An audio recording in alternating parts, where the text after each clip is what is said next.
Hey guys, what's up? This is Protodead, and I'm coming back at you with another one of my podcasts. This one is part 2 of the Sins podcast. So I've got Sindorii, or Sins, as I like to call him, here for the second part, following up the first part. In case I need to reiterate it again, it's the second part of 2. And leave a comment down below, like it if you liked it, dislike it if you disliked it. And right now I had to cut it a little bit short because an hour is about my limit whenever I upload. But just to catch you up real quick, we were talking about some Tarkov. So we were having a little bit of negative opinions about kind of the state of the game right now and possible solutions going forward that Nikita and their team at BSG are trying to put forth in the next several patches and what that might look like. So doing a little bit of theory crafting here on Escape from Tarkov. So let's take it away. That's a hard place for it to... I mean, you're probably right. It probably will be better. I'm just going to have to see. But I would just like to see them put more work in. I think I'm being a little too rough on them because, honestly, when I played, the game was small. It wasn't known, small player base, so they got a lot of shit done. Now they popped 100%. Off, they have a fuckload of people all over them. There's probably a lot more shit that we don't even know about that could be going on. Yeah. But they are swimming in fucking money. They should be swimming in fucking money, for sure. Because, dude, they have sold so many copies since the Twitch drops a year and a half ago. Or it was a year and 8 months ago during that New Year's time. Since that, dude, this game has blown up so fucking hard. Hey, and that's the only time that I will be happy for some communists to be making some money. Yeah. I'm kidding. I'm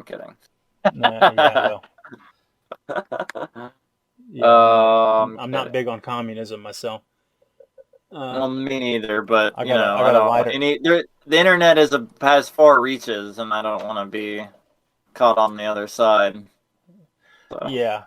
This country could be a communist country in 20 years, and they'll be hunting your ass down because this will be recorded. Man. That's what I'm saying. You gotta watch out. You just gotta keep all your fucking T's crossed and all your I's dotted, man. Yeah, I gotta leave my options open.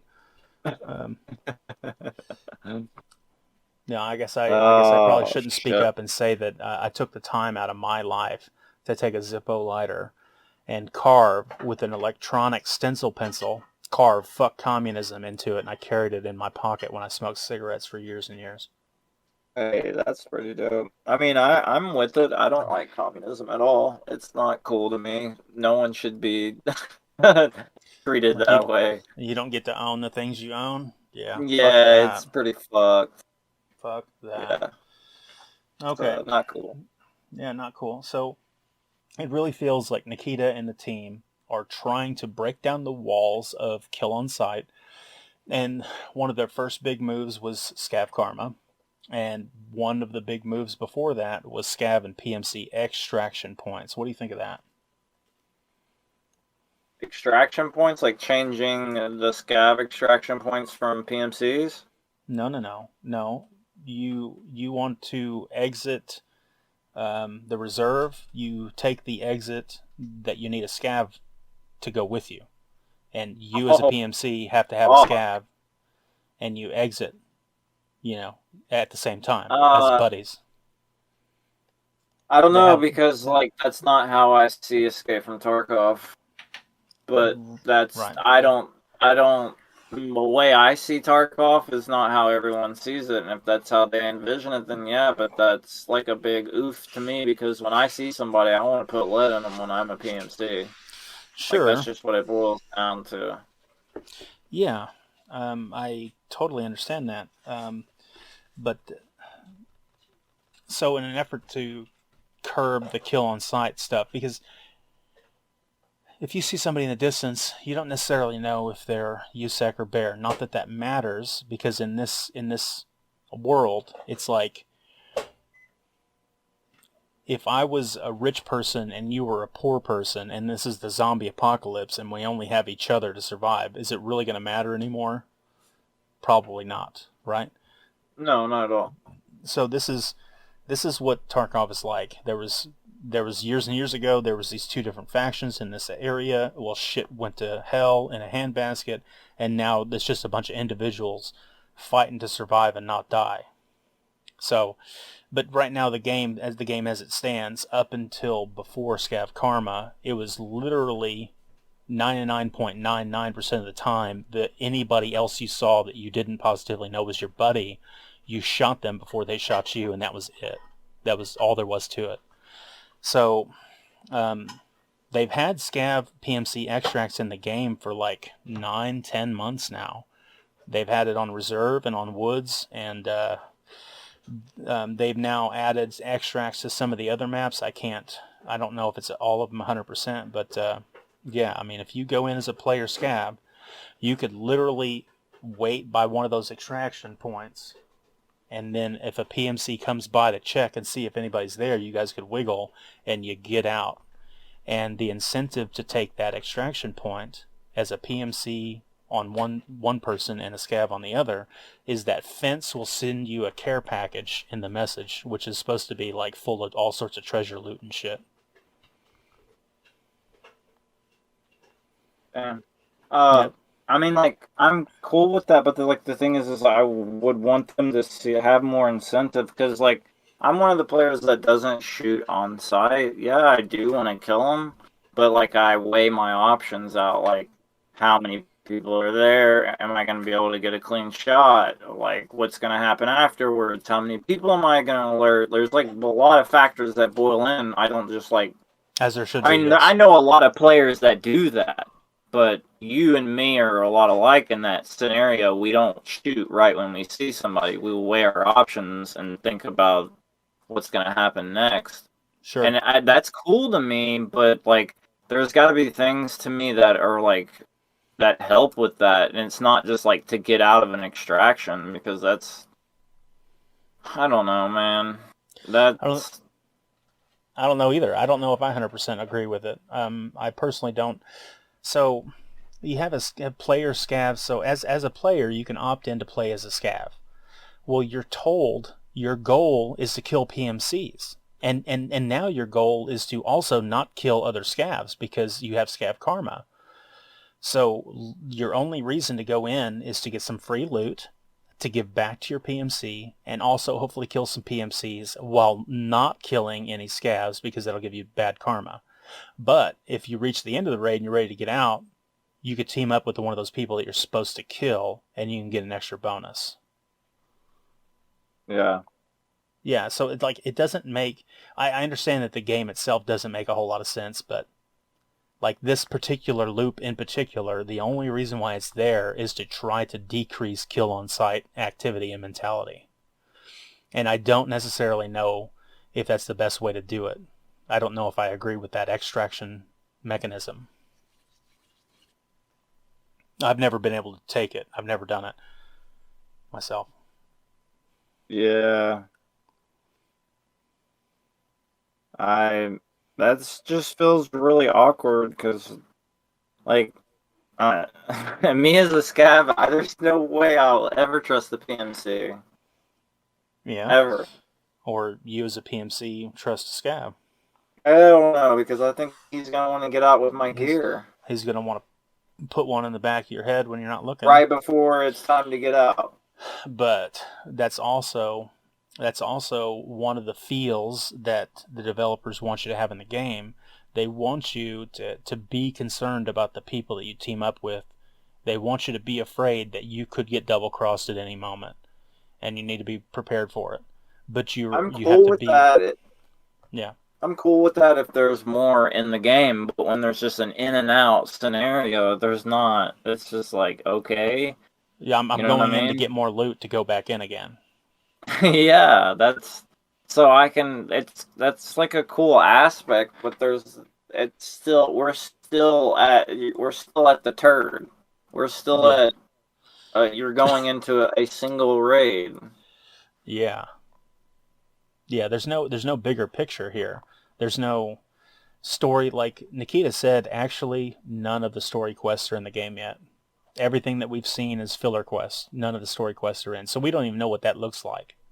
Man, The story quests could be 100% like what I was talking about earlier, with like one faction's trying to blow up a wall and another faction's trying to keep that from happening, or damage the satellite dishes on the reserve rooftops.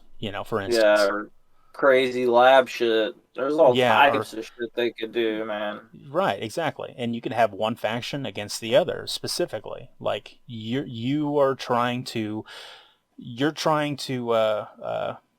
mark fuel supplies for people to pick up later, and then another faction goes in to sabotage the fuel supply so no one can use the fuel or whatever.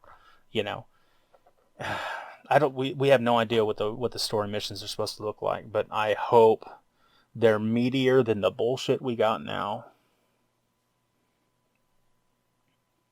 Yeah, it would be Yep. nice. It would be really Yep. nice. We can always hope, I guess. Yeah. I mean, we'll see in time.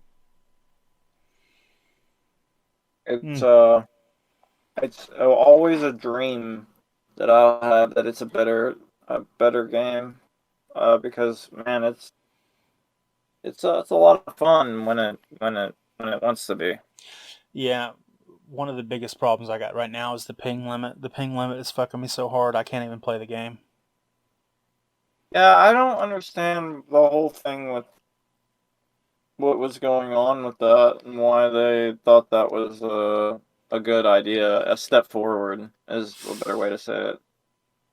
So they introduced the ping limit specifically to combat people connecting from different regions with the intention to be doing bad stuff, like real money trading and doing carries. Carries is where maybe I live in England or something like that, and you live on the West Coast, and you're new to the game, and you pay me through PayPal or something to go into a raid and carry you to get through your quests. And me playing in England is going to have a high motherfucking ping, and you pay me real money, and I buy cheats, and you're not cheating, so you won't get banned, and maybe I'll get banned, but hopefully I'll make enough money to buy a new account and stuff. But I'll buy um, wall hacks and aim bots and whatever the fuck, and just basically be a gigantic guard dog the whole time, walking you through the map to make sure you get your quest done without dying.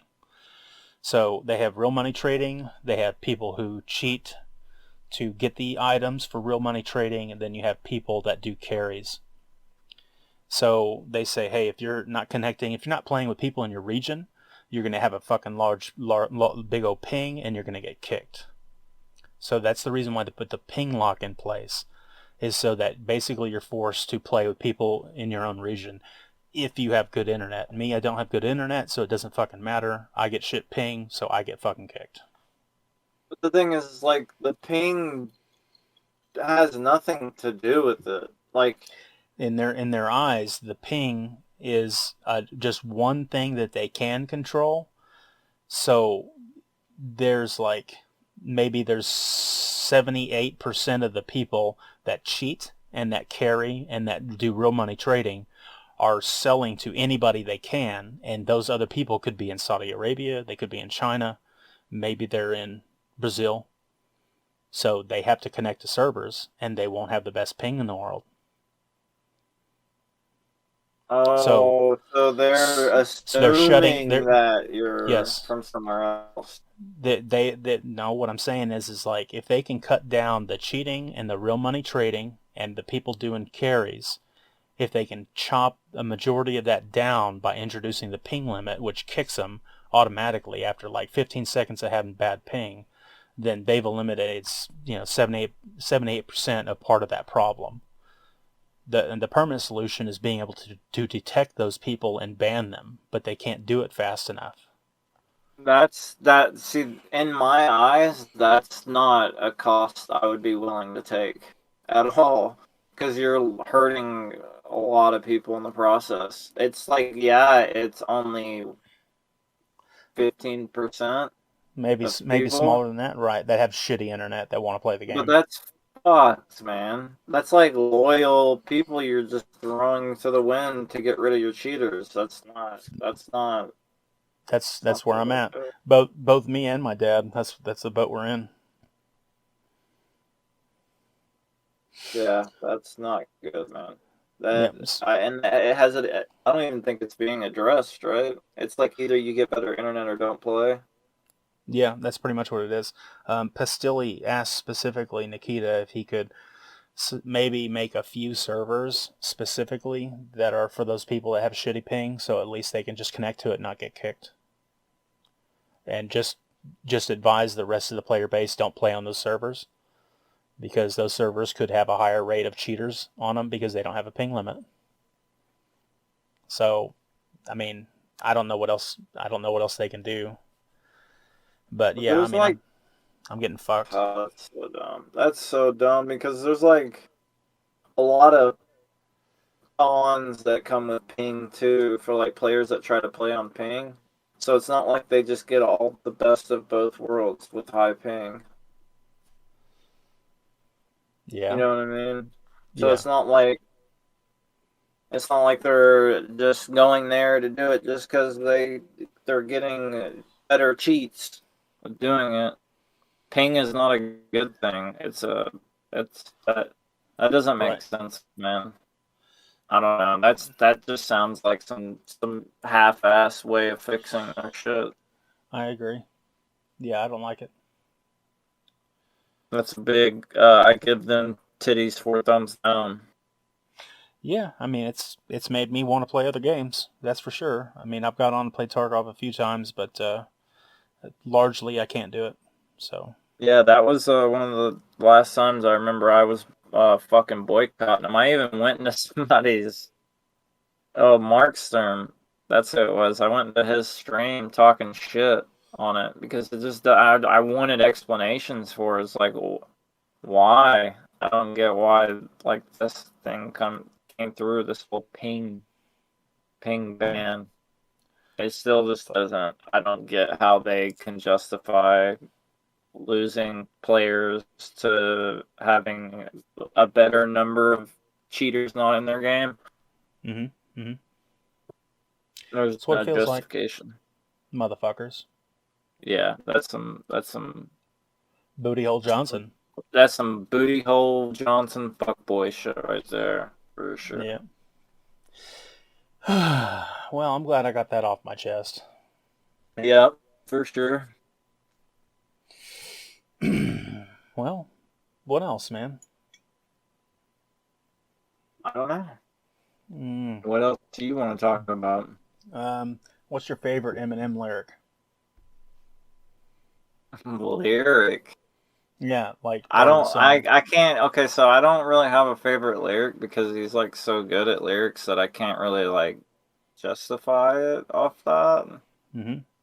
But I will. I have a favorite song. What's that? And I don't want to fuck it up, so I'll pull it up. Hold on. You better pull it up. Make sure. I gotta make sure I'm not fucking up here. Okay. Uh. And it's not like anywhere on the top ones either. It's just funny. It's not that song "Fack," is it? No, no, no, no, no, no, You no, shove a gerbil up my ass. no. Uh, Fack, fack. it's not on this album. Oops, I thought it was on that album. Damn. Damn. Yeah, so he's a lyricist. He writes some lyrics and they rhyme. He does that. I particularly like his early stuff. Like I like the song that's called "As the World Turns" quite a bit. Yeah. And he's got this lyric string that I like quite a bit. It's uh, I jumped up with a broken back. Thank God I was smoking crack all day and doped off a coke and smack. All I wanted to do was rape the bitch and snatch her purse. Now I want to kill her, but first I gotta catch her first. Oh man, and it goes on. It's just like fucking machine gun internal rhymes, like really Okay, crude and rude. so when we go into Eminem, there's like I grew up with him. He did a lot of, and a lot of people like will try to say he was a really bad influence, but helped me like with a lot of shit. It's pretty funny, and Hmm. in the beginning, yeah, he was really really bad. But he was good. Like his lyrics were insane, crazy, because he was on drugs, like heavy drugs. So he Sure. just had like the most insane, crazy lyrics. And then once he got off of them, is more or less like I guess people don't like him as much, but he more got like on his Phil sides, and so I like that too as well. But my favorite album is Marshall Mathers, right? The Hmm. original Marshall Mathers.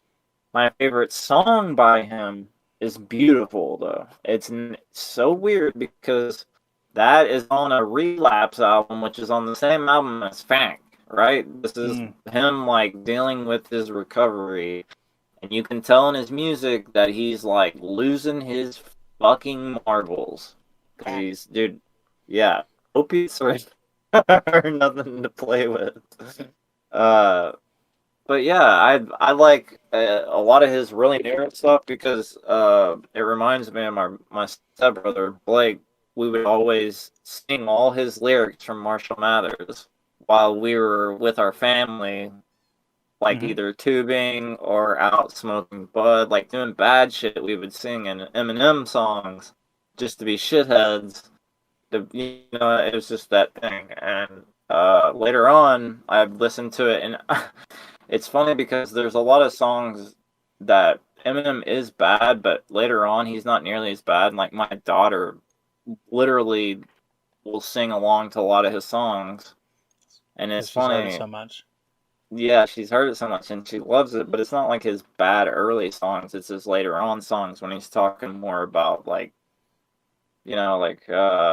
like just like monsters and his claw, like just it's still bad, but it's not like crazy. Like I'm gonna like all the stuff with Kim and crazy stuff. He's always been borderline bad. Like I don't hide music from my kid. I let her hear what I hear because I don't feel like that should be a thing that should be done or whatever. But Yeah. yeah, Eminem has a really huge influence because I feel like I'm paired.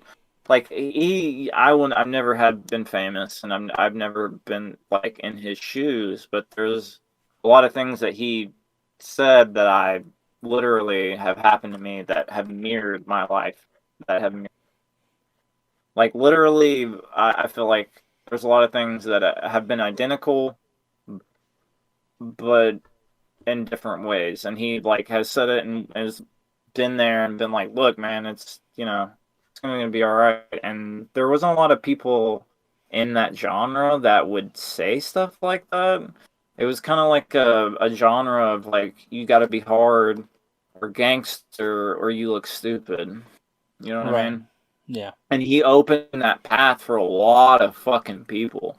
There's a lot of people now that it's not just like a white guy that is doing that. There's like a ton of people in the hip hop genre that rap now that have kind of branched out. And I won't just say he's the only one. There's been a lot of hip hop that is more of that, but it feels like he was like the guy that just shattered that wall of like only being about being a gangster Or being in super that early tough stage. and not Yeah. being gay in any way. Yeah, because like after that it like like there's been so much shit because at the same time Nas was around, Deltron was around because I'm not saying he's the only one. There's a lot of people like Del Funky Homo Sapien, which is Deltron 3030. He was never a gangster. He was always like that. There's plenty of people, but I feel like he was the one that shattered the mold and stepped up for like other people in that way. So he's I don't think it's like a thing where I like think it's like the end all be all of music for Eminem for me and like hip hop.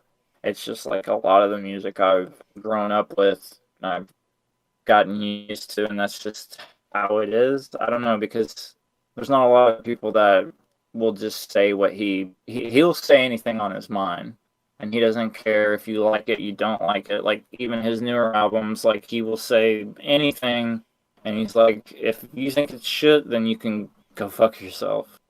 Mm-hmm. And I love it. And like the last album I loved, the last two albums I loved. They're the one before that everybody didn't like. I wasn't that hot about it, but I knew it was more about like a lot of shit that was going on in his life. And I still liked the song, but like, or I'm sorry, the album, but I didn't think it was like on his top albums. But I didn't feel like it should have been destroyed the way it did. And then it was kind of like he had a lot of he's kind of like a lot. I'm a lot like him in the aspect that he couldn't handle like people saying anything about his album. He got so fucking butthurt by it and so sensitive that he made 2 albums just to slay anyone that had a fucking single thing to say about that album. Mm-hmm. Like, and it's funny to me. I mean, I'm the same way. I ride or die with my emotions on my sleeve, and it's not the greatest way to live, but it's just the way it is. But yeah, it goes the whole song, and the reason why I say beautiful, it's just like, man, he hits you in the feels in that song. He's like, dude, no matter what you think of me, I will never fucking think I'm better. He's like, until you fucking walk in my shoes and I walk in your shoes, just shut the fuck up. And that's what I like about the song. And there's a lot more about that song too. It's about like not thinking you're a piece of shit and that you are a good person. No matter what you've been through, it's gonna be better. And coming from a guy that's had that much success and like literally he could be with anybody he wanted to, you know what I mean? Have whatever he want. It's just saying that, it's just like, it's real humble. It's nice. Not a lot of people say that shit. Mm-hmm. There's a lot of things that people are crazy, but if you dive into his music, there's a lot of parts of him that he like literally laid out on the table for people to look at him. And a lot of people don't do that. So Yeah, I agree. But there's crazy sides to him too. Like, you know, Fact is like one of my favorite songs, and it's literally the most retarded fucking song ever. It's literally about shoving a gerbil up your ass. Yeah. I and mean, that's misspelling what the word fuck. Yeah, it's insane. And to this day, I use that word for that song just because it's like someone made that song. Yeah, it's And ridiculous. got away with it, and no one calls them out on it. And I still will use that word for that song, and no one, like, only you have ever been able to put it together. And I will do it just to do that, to be that guy, because it's ridiculous, and I love it. I love it to this day. Yeah. Fact. Yeah, it's pretty funny. You know? And I guess that's one of more of the aspects that's like, he's not scared to say shit that a lot of people are scared to say. You know what I mean? And like, he's really comfortable with where he's at. He's not afraid to say some. Like in the beginning, he was calling people faggots and homos. Yeah. And then towards the end, he was on the opposite side of the spectrum. So he was literally talking about shoving a gerbil in his ass. I don't think he would have said that when he was in the beginning of his career. Maybe not. But You maybe know. also at the end of his career, maybe he's not so homophobic or whatever. But when you're young, you say shit that's like, and even at that time, like not just being young and more immature being younger, but it's like at that time, more people use homophobic language all the time. Not necessarily like trying to hurt some homosexuals' feelings. It was to insult straight people to get them pissed off. Right. You know. Yeah, and that's the thing is like a lot of people didn't understand with him, and I'm glad you brought that up. Is like he never said that as a racial, or I'm not racial, like a gay slur. He said it in a way to make all the guys that are either A, stuck in the closet, or B, super anti-gay and like I forget the name of it, whatever it is, like anti-gay, Mm-hmm. very uncomfortable when they hear that song. So either A, you fucking think it's hilarious, or B, you squirm to the T because he just hit a chord. Mm-hmm. And that's how it is. Because, dude, that anyone knew from the get-go that he wasn't that type of way. I mean, it was pretty obvious that it wasn't that. I mean, yeah, he said it, but that was like it was. And it was also really big in the genre at that time too. There was a lot of weird gay bashing in the early 2000s, like in like late 90s and 2000s in hip hop and rap, like to Yep. where it was almost strange to how much gay bashing there was. Because I don't know. it was more accepted at the time. Uh, Yeah, yeah, it's less accepted now as being okay. yeah, for sure. There wasn't any repercussions for somebody in the 80s and the 90s to say faggot or whatever, you know. Yeah, yeah, that's But true. not Now you'll but get canceled. yeah, you'll get hashtag canceled because you're a homophobe and a transphobe and an alphabet police uh, anti-lover or whatever. I don't know. Um, Yeah, but Korn's song "Faggot" is the greatest of all time. By the way, yeah. I think I've heard it, but I think it's been a quite a bit, quite a quite a while since I've heard it, so I'll have to refresh myself. I'll post it in your Discord later. Oh yeah. Okay, well, it's running a little long here, but do you want to close us out with some crazy shit that's happened to you in the past when you were younger? Take your time. Oh, look. Okay. Well, I mean, I can give you a pretty good one. I'm ready, Uh, man. I'm good and liquored up. I'm ready. so I went to CAC, which was a private school, and Okay. in a big metro city. I'll kind of like set up the scenario so you can see what's going on. It's better Mm-hmm. to do that instead of just jump right in because you just be like, what the fuck? Uh, I went there because I was moving in with my dad in projects, and my mom knew who my dad was. I had no clue. I was being a shithead, and she was trying to protect me. Uh, but the school was a Church of Christ, Bible beaten to the fucking max school. So the kids that were there were very sheltered kids that I knew that I went to school with. Anyways, there was a time that I was at my father's house, and when I say it was in the ghetto, I'm saying there's bars on the windows and doors. Like, if there was a fire in the house and I couldn't get to the front or back door, I was fucking dead Mm. because there was bars on the windows from people getting in the house. Shit. Uh, yeah, it was like that kind of neighborhood. Uh, I had some friends over because I don't know. I was a fucking idiot. I was like 16, maybe even younger. I had to have been younger because I think I was like a junior or maybe even a sophomore. Yeah, so it's probably like yeah, I had to have been 14 or 15. Had all my friends over. Well, I'm in my school in high school. I was always younger than my grade. My mom put me in school as me being like 14 with all the 15-year-olds. Okay. Right? So they're already older kids and they all have cars and they're all fucking driving cars. And they're at my dad's house. It's like this fucking shit neighborhood. And all these kids are driving like fucking Lexuses and BMWs and Tahoes with fucking rims. And they pull up to my house and we're all hanging out. My dad's a He's one of those guys that would rather try to be a friend than a father. That's a whole nother kettle. So I could smoke weed there. So we're all smoking weed.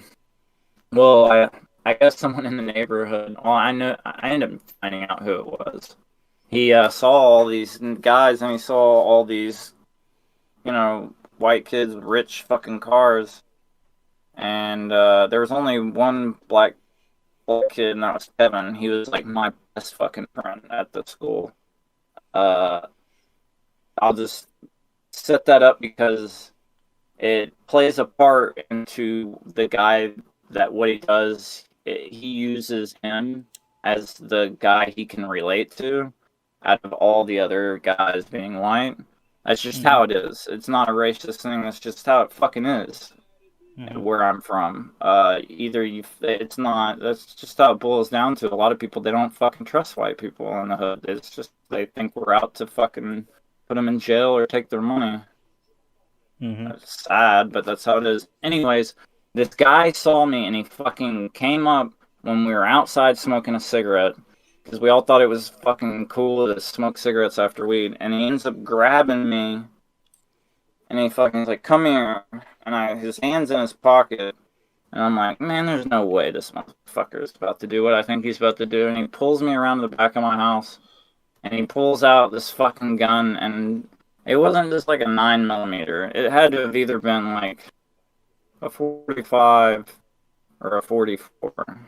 Something fucking huge. Because it looked massive. Maybe it was a 9.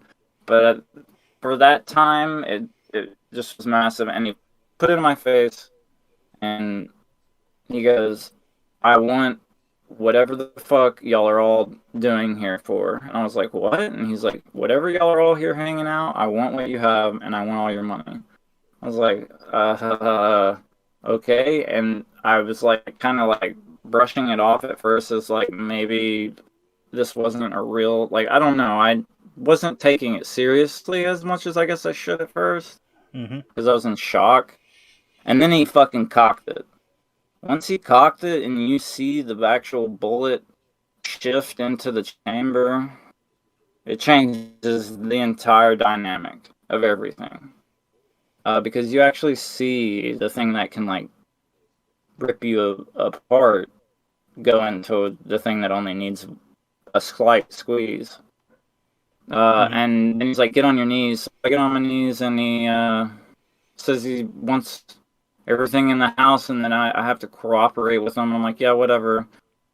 And when people say that like your life flashes in front of your eyes, it does, but it's like so fast that it's like, oh my god, this is happening. It's not like if everything freezes. It's like you see crazy shit, like, this could happen. So then I think it's almost like a fight or flight scenario in your brain that goes off. Sure. That's like, it's time. You're gonna die. So you need to either bitch out or get to going. So once that happened, I was like, oh fuck, it's time to start really thinking about what I'm gonna do here. So I'm like, okay. And he's like, well, empty out your pockets. Empty out my pockets. I don't have anything in it. And he's like, well, this isn't gonna work. And I'm like, well, dude, I don't have any money. We're a bunch of fucking kids. He was like, y'all are all a bunch of rich kids. I was like, bro, I live in the hood. What do you mean? I was like, I go to a private school because my mom sends me there. He's like, I don't give a fuck about your story. I want your shit. And I was like, okay, well, let's go in the house. And as we go in the house, all these guys, he puts his gun back in his pocket because I think he kind of understood if he had just like a gun waving out in front of 6 people. Maybe he thought, I don't know, either A, he thought they were going to freak out, or B, they were all going to try to jump him in a closed-knit situation. B, I would think they would have jumped him, but they're all a bunch of pussies, and they literally acted like fucking vaginas, dude. I'm sorry to say that, but, like, not even that. It was like, dude, I had my life on the line, and these fucking guys... there was only one that I would ever, me and him are still good friends, but there was only one that was there that day that actually would have helped me try to get out of that situation. He was in the front room and I was like, I need to go get the shit in the back room. You stay here with all these people and make sure nothing happens. I'm gonna go get whatever I can for you. I go in the back, and Kevin has my shotgun. It's a 20 gauge slot shotgun in his hand, and he almost fucking shoots me. And I'm like, dude, what in the fuck? Well, he doesn't. I don't think he would have been able to do it. And I'm like, put the fucking thing away unless you're actually gonna shoot this guy. And he's like, no. And I, at that age, wasn't in the mind frame of thinking I could kill somebody, even though I had the gun pointed at me. I just wasn't at the age to take someone's life. It was too much. So I told him to put the gun under the bed and we would figure it out. He ended up finding like some loose money. He stole my all black Cavaliers LeBron James jersey. That was like, and then he took like this printer that was from Best Buy, and the only person he would trust to take him to Best Buy to get returned for some money, because dude, we were all broke and all like we were a bunch of kids. We didn't have any money, you know. We were all young. We had a little bit of shit weed that I had gotten, so there was nothing around for him to rob from us. And so he was gonna take my only black friend to Best Buy to get it returned. And when they did, I got everyone else to leave, and I called my dad before I called the cops. Told him what was going on. I don't know why I did that first. He comes home, and then he calls the cops. And they go up there, and he's inside Kevin, and he's trying to return it. Well, they won't return it to him because it was purchased with my dad's credit card, and he doesn't have the credit card, so they think it's a fraud situation. So they had already called the cops. Well, he didn't want to leave the place because he already thought the cops knew that he was in a hostage situation because he had Kevin at gunpoint. He just had the gun in his pocket the whole time. The cops ended up getting him to give the money to the guy because it was like $50 or some shit for the printer. And he comes outside. They end up fucking slamming the guy to the ground, and they take him to jail.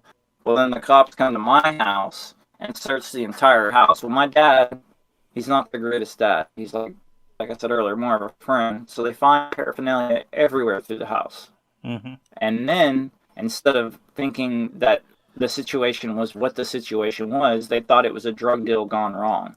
So they took me up to the station and started interrogating me for an hour, asking me who I was buying my drugs from and where I was getting my drugs from, instead of like trying to arrest the guy for fucking kidnapping and robbery. It was like the worst situation gone fucking wrong. The only thing that ended up happening was because there was like no proof of what happened, and it was like mind fucking blowing. I was like a 15-year-old kid being accused of selling drugs to a guy that just robbed me at gunpoint in my own house, and I was like, how the fuck could this happen? How in the fuck could this happen? Because cops are dumb as fuck. It's like and then like thinking about leaving that station, right? Because my dad was like, well, now what in the fuck am I supposed to do? This guy lives a block away, 2 blocks away. My son tried to get him to go to jail for kidnapping and robbery, which he did, which y'all have proof of, and 2 witnesses. But y'all are gonna let him go scot-free, and he knows everything about us now, and we put a restraining order against him. Was the best thing we could do. Well, that wasn't justified for my brother. My brother did some horrible shit and scared the absolute shit out of him because that's my brother.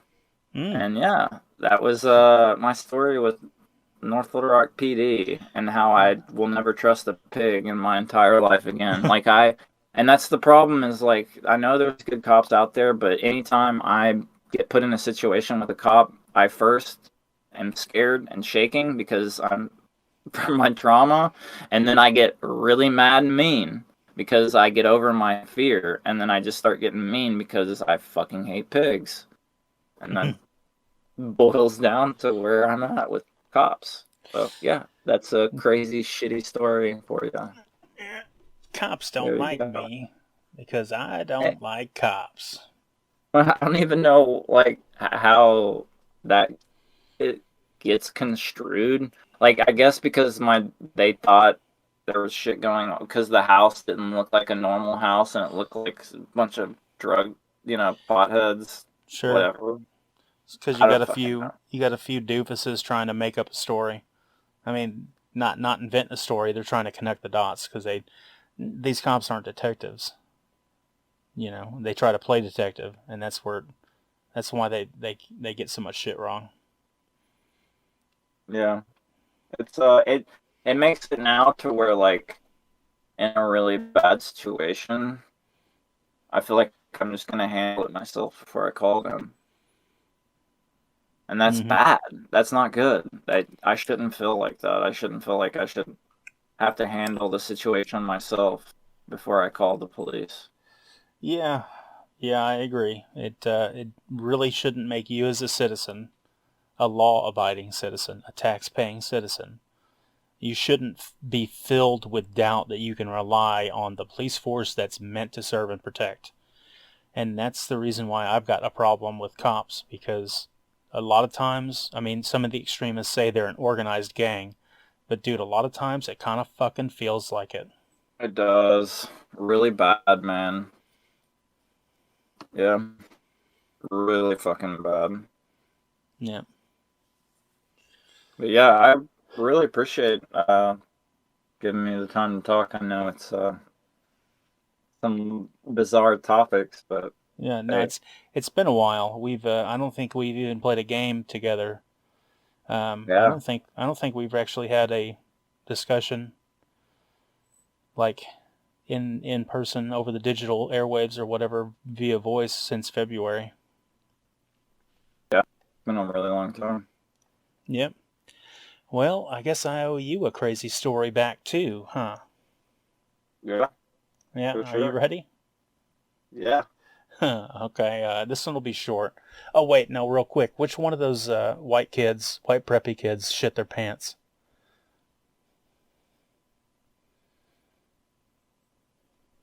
Say that again? You said one of those rich preppy white kids shit their pants. Oh yeah, the guy once he knew like what had happened and the scenario like where it was at, he got a glimpse. He full on shit himself because he couldn't handle it. I guess there's just certain people that once they get in that situation, either they just pee or shit themselves because they can't handle like the fight or flight type situation. But Yeah. yeah, he shit himself and it wasn't fucking pretty at all. And I didn't give him a pair of pants to change in because he didn't want to help me out when I was in a really bad situation. So I was just like, get fucked. That was the Oh end of our man. friendship. Yeah, get fucked, shit pantser. I want to say his name, but I'll be nice. I'll be nice. Okay. I could put him on full blast. Yeah, put him on full blast. Yeah. Yeah, you're a better man than I am. Um, I worked at Taco Bell when I was an adolescent. It was one of my first jobs, and I had a lot of misadventures working at Taco Bell. Um, One of my most memorable ones was since I worked there while I was still in high school. So of course I worked night shift, So I get out of school, maybe I have an hour or two before I got to go clock in, and maybe I worked on the weekends too. And I don't remember what day this was, but I do remember it was nighttime. And maybe I was closing that night. Maybe we closed at 2 a.m. I don't remember what it was back then, but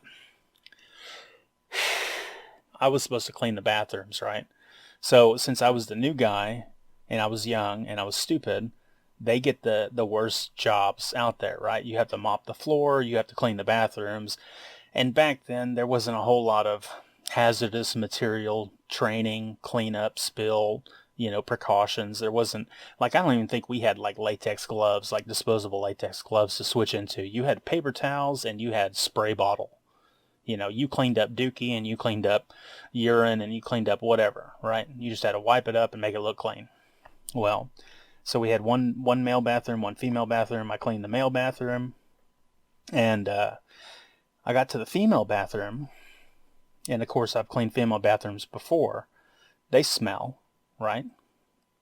They smell oftentimes like they put sanitary napkins in the trash can, right?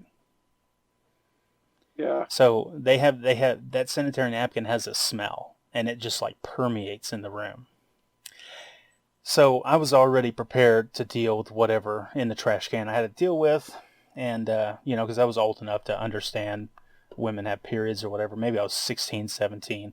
It wasn't any new news to me. But what was gross to me, what did freak me out, was the amount of blood on the front of this toilet. So in this bathroom, it was like tile floor, like white, like slick plastic walls, like easy to wash, wipe down or whatever, and a sink and a toilet and a trash can and a mirror, and that was it. Like paper towel dispenser. It was just one small room bathroom. The front of this one toilet was covered in the brightest blood you have ever seen. And I mean, it was covered, like not just like 4 or 5 stringers or drips, like a split lip or something where somebody spit. It was like somebody got their head cut off. Blood everywhere. And I'm mad, dude. I'm mad because I'm like, why do I have to clean this shit up? And I'm not exaggerating, dude. There was fucking a puddle of blood on the floor. A puddle. All down the front of the toilet. In the toilet bowl, out of the toilet bowl, on the toilet seat. Fucking bright red blood. Fresh. Like it just happened. And I'm sitting here cleaning it up just like mad and like psyching myself up too because, I should be mad. I shouldn't have to do this. I shouldn't have to clean all this period blood up. That's not something I should have to do. I'm just a young new person working at Taco Bell. How dare they make me do this?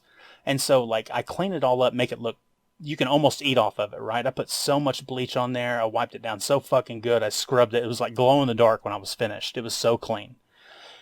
And I stormed into the manager's office to tell them exactly what I felt, how I felt about having to clean up all that fucking toilet period blood in the women's restroom. And there is my manager with the worst, bloodiest nose in the fucking world. So she was sitting, her name was Joy Oso. She was from Africa. And she had the worst nosebleed that I had ever seen ever. And apparently she thought she had to go to the bathroom to take care of it, but she had never had a nosebleed before. So she didn't know what to do. So she was just bleeding profusely from the nose into the toilet as if she was, positioned in a way to throw up in the toilet. Well, she ended up going to the hospital later when somebody else was like, you need to like pinch your nose and tilt your head back and plug your nose with napkins and you need to go to the hospital. So she ended up getting all that stuff fixed, but it was like I walked into the manager's room and she's got blood all over the front of her shirt and she's got her head tilted back and there's like 3 people in there trying to tell her what to do for the bloody nose. And I was like, my whole world is a lie. Like up until that moment for like the last 15 minutes, I had convinced myself I was sitting there messing with woman's menstrual cycle. But instead, what it was my manager was having a fucking health crisis, like all by herself in the private. Yeah. So that was my story. Man, thinking it was something else when it was something else, huh? Yeah, that was one of my first like out of body experiences to be like, wow, dude, the reality that you perceive on a daily basis may not actually be the reality that's true to this plane of existence that everybody else experiences. Yeah, it hurts. Yeah. Yeah, it happens a lot. Mm-hmm. What, periods? Those happen a lot. Just thinking shit and it's actually something different. Like something completely different. Right. Yeah. Yeah, getting yourself worked up and getting ready to, call people out. Give them the what for, and then you find out, oh, wait a minute, I've misinterpreted something. Yeah. I'm the idiot here. Yeah. It happens quite a bit, man. It it can be rough. Mm-hmm. You live, you learn. Yeah, that's true, man. That song's true as fuck. For sure. Well, I guess that's about it. You feel like we can call it here? Yeah, for sure. Cool, Definitely. man. Yeah, I appreciate you taking the time out of your day to meet with me here today. I'll try to edit this thing and get it slapped onto YouTube like I did the previous podcast. Um, if anybody's listening here, you can check out Sin's social stuff. It'll be in the description below. I'll have his YouTube and his links to the Twitch and maybe even Instagram if he cares about the Instagram thing. And appreciate you being here, man. Thanks for being a friend over Oh, all these years. no, thank you, man, for letting me do this. I really appreciate it. It's pretty badass. I'll anytime, man. You know me. I'm Yeah, down for just hanging out. yeah, It's my type of thing. we can definitely do it again because I got a lot more things I want to talk about and I want to pick your brain about. Hell yeah, sounds good to me, man. Cool. Right on, Always man. fun. Yeah, thank you very much. Appreciate you being here. I'm Protodead, and catch you on the flip flop.